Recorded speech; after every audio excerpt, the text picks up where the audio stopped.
So the topic is expression for centripetal force.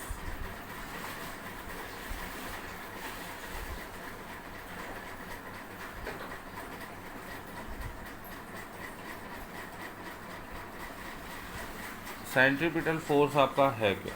Basically जब आपकी body जब circular path में मूव करती है यूनिफॉर्म स्पीड से, सो इसको एक फोर्स की नीड होती है, जो force always centre of the path के टूवर्ड्स हमारा लगता है। इस फोर्स को आप सेंट्रीपिटल फोर्स कहते हैं। जब भी कोई बॉडी किसी सर्कुलर पाथ में मूव करती है,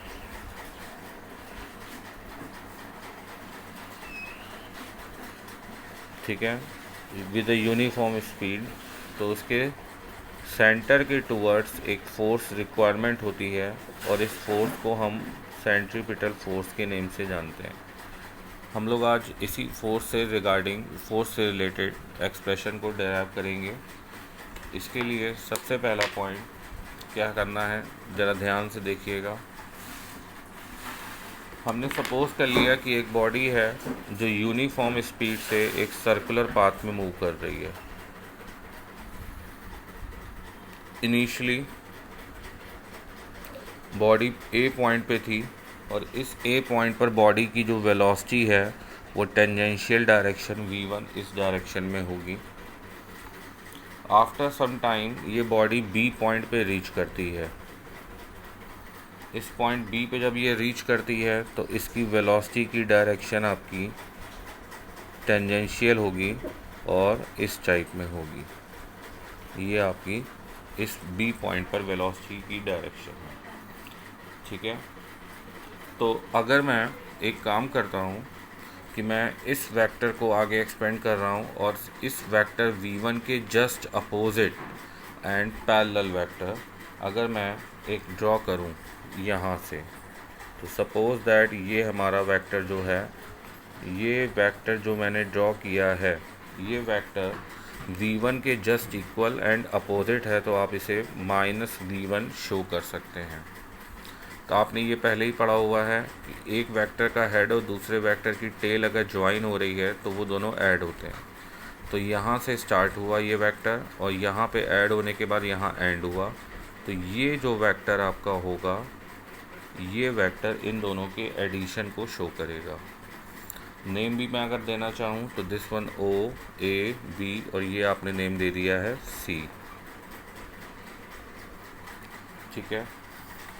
तो स्पीड आपकी यूनिफॉर्म है, तो आप बोल सकते हैं कि mod of v1 is equal to mod of v2, क्योंकि स्पीड आपकी यूनिफॉर्म है और ये आपने v सपोज कर ली है, ठीक है। अब चेंज इन वेलोसिटी की बात करते हैं, तो साफ साफ क्लियर है, change in velocity from going from A to B। जब बॉडी A टू B जा रही है तो वेलोसिटी में चेंज किससे शो करेंगे? डेल्टा V वेक्टर से शो करेंगे। And change in velocity is final velocity minus initial velocity, ठीक है। अब अगर आप इस ट्रायंगल में देखें, ट्रायंगल का नेम मैंने दिया हुआ है BC, और इसका नेम मैं दे देता हूँ D।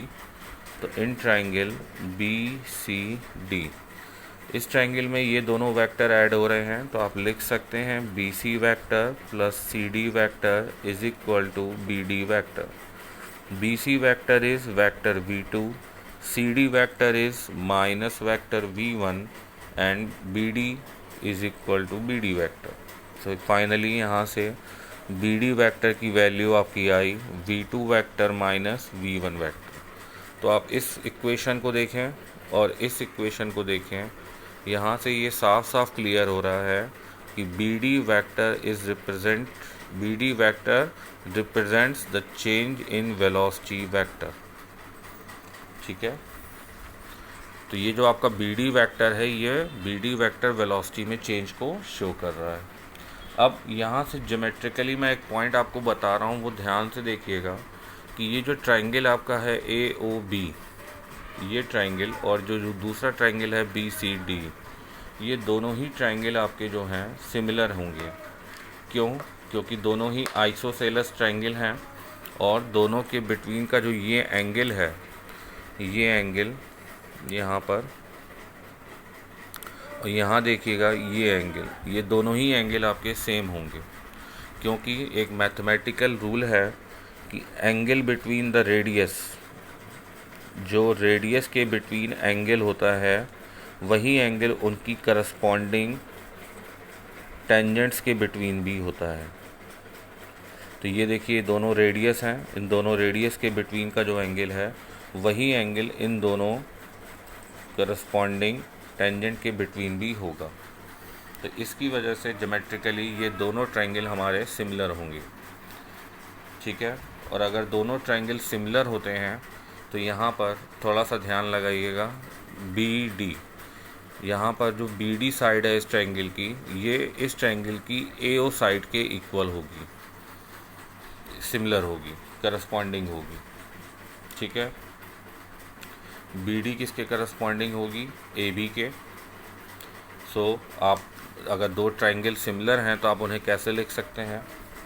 आपने पहले सिमिलरिटी पढ़ी हुई है, triangle A O B similar triangle B D C, B C D, not B D C, B C D. तो यहाँ से अगर आप सिमिलरिटी रूल को फॉलो करें तो B D upon A B is equal to B C upon A O. अब आपने बी डी के बारे में दिखाया था कि B D change in velocity vector है, तो बी डी को आप लिख सकते हैं delta V A B. A B, A B आपका क्या है? ए बी को आपने ए बी लिखा, B C, B C, B C जो वेक्टर है ये V2 वेलोसिटी को शो कर रहा है, तो बी सी को आपने वेलोसिटी, V2 वेलोसिटी का मैग्नीट्यूड लिखना है और V2 वेलोसिटी का मैग्नीट्यूड हमारा V था, अपॉन ए ओ। ए ओ आपकी रेडियस है, इस पाथ की रेडियस आपने R सपोज कर ली है, तो ये आपकी R हो गई। ठीक है, तो यहाँ से delta V is equal to क्या निकला? V into A B upon R। ठीक है, ठीक, आपको क्लियर हो गया? A B upon R, A B is the arc of the length and R is the radius. Arc upon radius is called angle. तो ये एंगल आपने delta theta suppose कर लिया है। So A B upon R, इस portion को आप delta theta लिख सकते हैं। तो delta V equal to V into delta theta, ये आपका एक एक्सप्रेशन यहाँ से मिला। अगर मैं दोनों साइड डेल्टा टी से डिवाइड कर दूँ तो हमें delta V by delta T is equal to V into delta theta by delta T लिख सकते हैं। टाइम लिमिट अगर आपकी बहुत स्मॉल है तो limit delta T tends to zero, delta V by delta T, V limit delta T tends to zero, delta theta by delta T. Delta V by delta T is called centripetal acceleration which is represented by AC। ये मैं AT नहीं बता रहा हूँ, centripetal acceleration है AC। V as it is लिखा, delta theta by delta T, delta theta by delta T is called angular velocity which is known by omega. ठीक है, क्लियर? अब ओमेगा की वैल्यू आपने पढ़ी हुई है, omega is equal to V by R. अगर आप इसे चेंज रिप्लेस करना चाहें so A C is equal to V into V by are.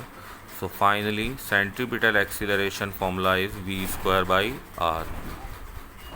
ये आपके सेंट्रीपिटल एक्सीलरेशन का फॉर्मूला होगा। और अगर इसी की हेल्प से आप सेंट्रीपिटल फोर्स निकालना चाहें तो फोर्स का formula, centripetal force Newton's law से मास इंटू एक्सीलरेशन होता है। Acceleration formula is v square by r। तो this is the formula of centripetal force। Angular velocity के टर्म में लिखना चाहें तो v ओमेगा लिख सकते हैं। तो F C is equal to M and centripetal acceleration is v omega.